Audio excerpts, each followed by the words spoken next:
आदाब। Hello friends, आज हम तैयार करेंगे बहुत ही मज़ेदार सी recipe restaurant style Mughlai chicken. तो चलिए फटाफट तैयार कर लेते हैं और टाइम ना वेस्ट करते हुए आगे बढ़ते हैं। मुगलई चिकन के लिए सबसे पहले हमने ये बोनलेस चिकन लिया है हाफ kg। 3 से 4 चम्मच दही लेंगे। 1 टेबलस्पून लहसुन अदरक का पेस्ट है। कश्मीरी लाल मिर्च हाफ टी स्पून, 1/4 टीस्पून हल्दी और नमक अपने जायके के हिसाब से, वैसे ये आधा चम्मच है। सारे इंग्रेडिएंट्स इसमें हम डाल देते हैं, उसको मिक्स कर देंगे और 1 घंटे के लिए या आधे घंटे के लिए आप रख दीजिएगा।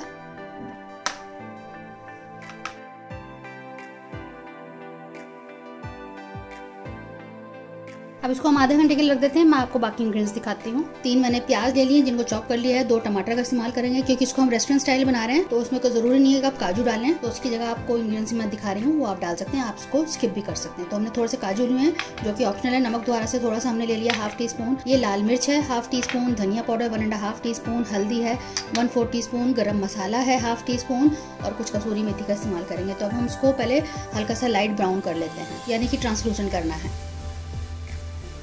तो सबसे पहले हम प्याज को ट्रांसलूसेंट कर लेंगे।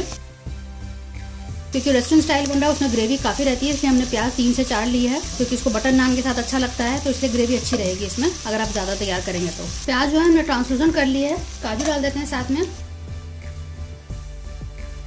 इसको भी हल्का सा ब्राउन कर लेंगे और उसके बाद इसको हम ठंडा करके इसको निकाल लेंगे और फिर इसका पेस्ट तैयार कर लेंगे। बाय द टाइम ये ठंडा होगा इसको हम पीसेंगे, तब तक हम चिकन को इसमें पकाएंगे। जो चिकन हमने मैरिनेट करने के लिए रखा हुआ है, ये बहुत ही जायकेदार रेसिपी होती है। रेस्टोरेंट स्टाइल जो बना रहे हैं उसकी वजह से बहुत इसमें जायका आएगा। वो जो अपना ग्रेवी तैयार करके रखे रहते हैं उसमें वो बस जो रोस्टेड चिकन है वो डाल देते हैं, तो बढ़िया सा उनका रेस्टोरेंट स्टाइल मुगलई चिकन तैयार हो जाता है। तो हम भी उस तरह तैयार कर रहे हैं। पहले ग्रेवी तैयार कर लेंगे और चिकन को हम अलग से रोस्ट कर लेंगे, इसलिए हमने उसको पहले से इसको मैरिनेट किया है। तो अब ये हो गया है, मैं इसको निकाल लेती हूँ, ठंडा करके इसको पीस लें। प्याज मैंने निकाल लेती है। अब सेम ऑयल में हम ये डाल रहे हैं चिकन मैरिनेटेड, जिसको कि हम भून लेंगे, रोस्ट कर लेंगे, बिल्कुल गला लेंगे और इसमें ब्राउन मार्क्स आ जाएंगे, तब तक इसको हम कुक करेंगे। थोड़ा सा इसको पहले चला देते हैं।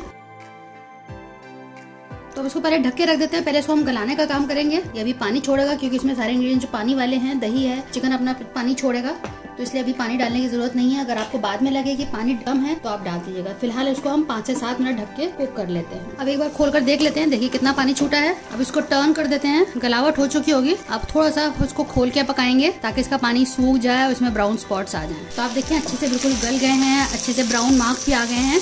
हमें इस तरह से चाहिए, आप देख सकते हैं इन पे ब्राउन मार्क्स हैं। तो इस तरह का सारा आपको रोस्ट कर लेना है और पहले ढक के कर लीजिएगा, उसके बाद खोल के पानी सुखा लीजिएगा और पानी सूखते सूखते में ये ब्राउन मार्क्स इस तरह के आ जाएंगे। तो अब मैं इसको हटा लेती हूँ।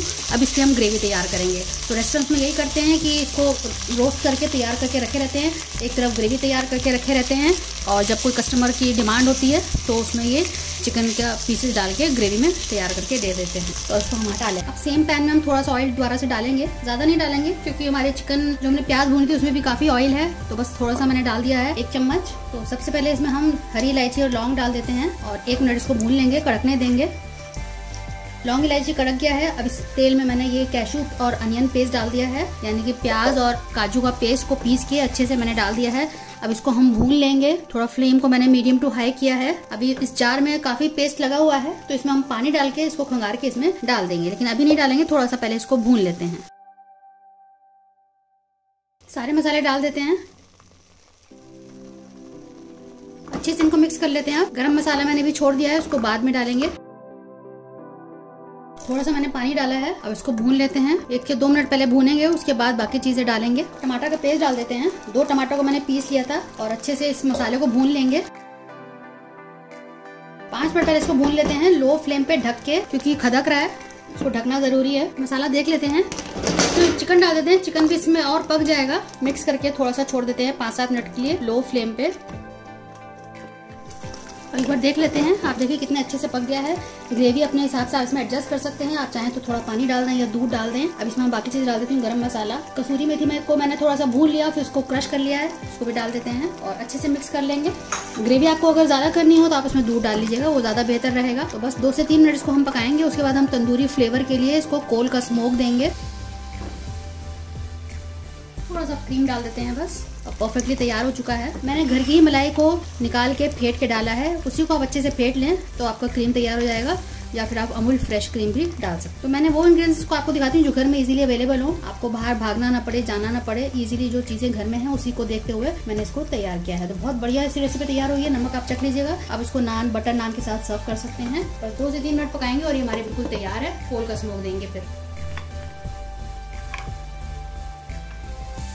कोल का स्मोक देने के लिए आप इसको ढक दें। मैं हर वीडियो में आपको दिखाती हूँ। तो इस तरह से मैंने चूल्हे पे कोल को गर्म करके और फिर एक कटोरी अंदर में रख दी, उस पर आप तेल, घी कुछ भी डाल दें, उसके बाद ढक दें और 4 से 5 मिनट के लिए ऐसे ही ढकते हैं। तो कोल का स्मोक आ जाएगा, यानी कि तंदूरी फ्लेवर आ जाएगा इसमें। तो आप देखिए बढ़िया सा रेस्टोरेंट स्टाइल मुगलई चिकन तैयार हो चुका है। रेसिपी अच्छी लगे तो शेयर कीजिएगा इसको अपने दोस्तों के साथ, अजीजों के साथ। हमें आपके फीडबैक का इंतजार रहता है। तो आप कमेंट्स में अपना फीडबैक लिख सकते हैं, हम उनका जरूर जवाब देंगे। नीचे एक लाइक बटन आप उसको दबा दीजिएगा। अगर आप मेरे चैनल पर नए आए हैं, मैं आपसे रिक्वेस्ट करूंगी कि आप मेरे चैनल को सब्सक्राइब करें, बिल्कुल फ्री है। चलिए तो अगली बार मिलते हैं किसी नई रेसिपी के साथ। तब तक के लिए शुक्रिया। देखते रहिए शहनाज दस्तरखान।